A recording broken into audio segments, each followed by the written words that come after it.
आज Doubtnut app download करें। Doubtnut पर अपने सभी गणित, रसायन विज्ञान, भौतिक विज्ञान और जीव विज्ञान के डाउट्स का करो सफाया। बस प्रश्न की फोटो खींचो, एक ही प्रश्न को क्रॉप करो और तुरंत वीडियो सोल्यूशन पाओ। अभी डाउनलोड करें। जल विद्युत ऊर्जा क्या है, हमसे प्रश्न पूछा गया है और यह पूछा गया है कि जल विद्युत ऊर्जा के लाभ क्या है। तो दोस्तों, अगर बात करें जल विद्युत ऊर्जा का, तो हम जल का उपयोग करके विद्युत ऊर्जा का निर्माण करते हैं। ठीक है।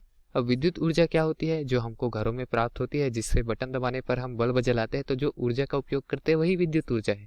ठीक। जल क्या होता है? पानी। तो पानी से हम विद्युत ऊर्जा किस तरीके से बना सकते हैं दोस्तों? जल के लिए हम यहाँ पर बांध बनाते हैं। ठीक है। अब बांध बना के जल का संग्रह कर लेते हैं। और हम क्या जानते हैं कि जल जो है वह बांध के एक सिरे से दूसरे सिरे आने का प्रयास करेगी, मतलब अधिक ऊंचाई से कम ऊंचाई की ओर जल जो है वह बहने की प्रवृत्ति रखती है। ठीक।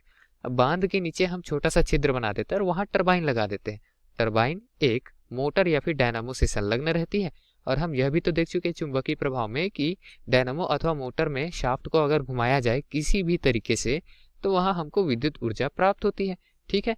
अब यहाँ क्या करेंगे, हम जल को भेज देंगे छिद्र खोलकर। तो यहाँ द्वारक खोलेंगे तो जल आगे जाएगी, टरबाइन को घुमाएगी तो ये यांत्रिक ऊर्जा जो है, घुमाने वाली ऊर्जा, वह विद्युत ऊर्जा के रूप में हमको प्राप्त हो जाएगी। इस तरीके से जल विद्युत ऊर्जा क्या होती है?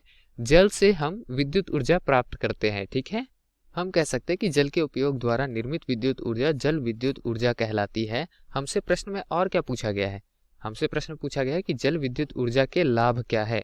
तो दोस्तों, जल विद्युत ऊर्जा का एक ऐसा स्रोत है जहां पर हम इसका निरंतर उपयोग करेंगे तब भी यह ऊर्जा समाप्त नहीं होगी, मतलब नवीकरण योग्य है।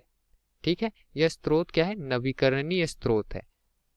ऐसा नहीं है कोयले की तरह कि एक बार इसका उपयोग करें तो दोबारा उपयोग नहीं कर सकते। इसका उपयोग हम जितना चाहे उतना कर सकते हैं, अनंत उपयोग कर सकते हैं। यह नवीकरणीय स्रोत है।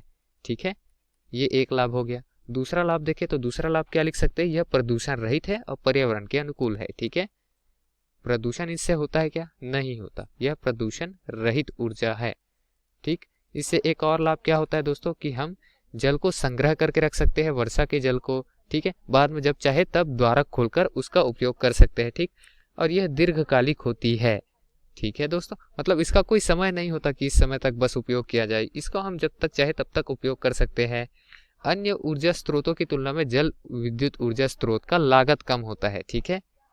लागत कम होता है अन्य ऊर्जा स्रोतों की तुलना में अगर करें तो। ठीक है।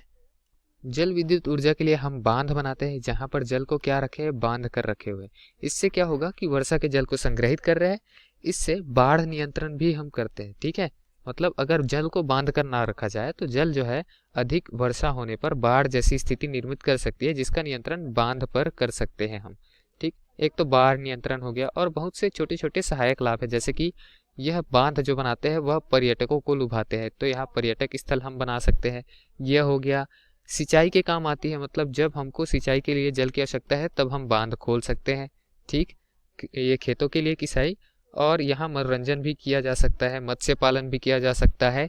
ऐसे बहुत सारे लाभ छोटे छोटे हो सकते हैं जल विद्युत ऊर्जा के। ठीक है। धन्यवाद।